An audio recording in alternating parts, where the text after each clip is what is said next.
It's my feel-good breakfast show.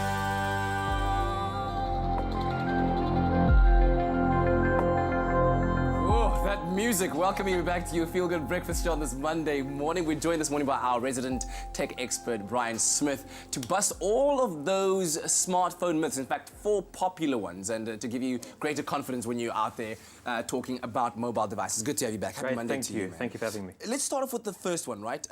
Everyone is always obsessed about the cameras and the camera quality. Is it a dual camera? Does it have a specific name brand camera? Is it necessarily always the case that the more megapixels you have on your camera, it makes for better imagery or a better smartphone indeed?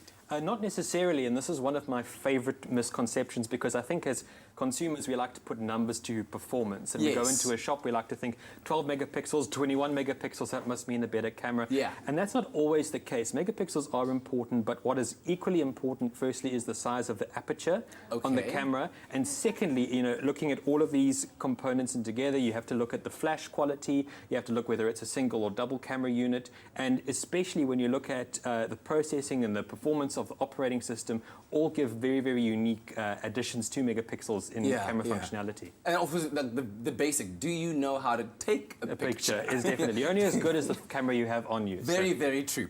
What about charging your phones? Some people say when the phone comes, you should charge it full, use it till it's flat, and then from then onwards, you're allowed to kind of charge it in between, whether it's 50% full or not. Should you always wait for your battery to be depleted before charging it in order to preserve the battery life? Plot twist, are you ready? Lithium-ion batteries in the smartphones we have today love being charged. Oh. So the rule of thumb is if you see a charging jack, wireless charging pad inside, plug your phone in. Oh. Actually, completely depleting a smartphone's battery is not healthy at all. Lithium-ion batteries benefit from greater health when they're topped up regularly. Okay, there you have it. Okay, whatever anybody tells you now, from now onwards, leave it be.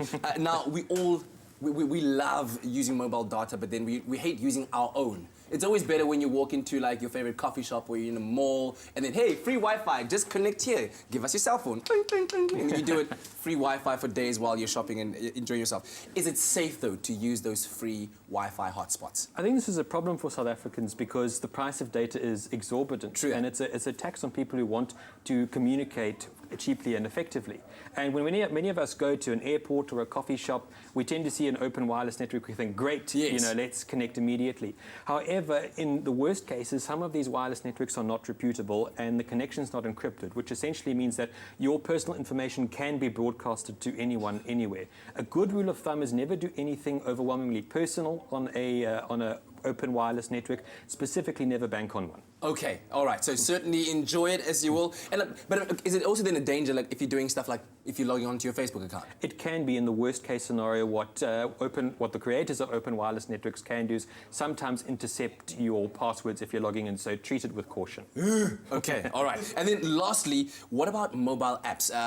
If some phones encourage you, well, there's a function wherein you can then close all of the open apps. Is that really necessary? Do you always have to close all the apps that you're not using right now in order to save your battery life? It's actually not at all. Most modern smartphones use what's called power management. So when you have a host of apps available in the background, your smartphone is able to delegate power and resources to the apps you'll be using currently, or even the apps you use most often. So if you see that close all button, there is no real temptation to close all of them. And a good rule of thumb is if you feel you're not going to use an app for an extended period of time, at that point close it. But there's no real need to go through and manually swipe up or close all your apps all at once. Okay, fantastic. Bryan, always thank you so much for your expertise and your time here. And of course, if you'd like to find out more, you can follow Bryan on social media at Bryan Smith SA. All right now I think it's time we go outside for some yoga this morning, and I can't believe who's joining the team.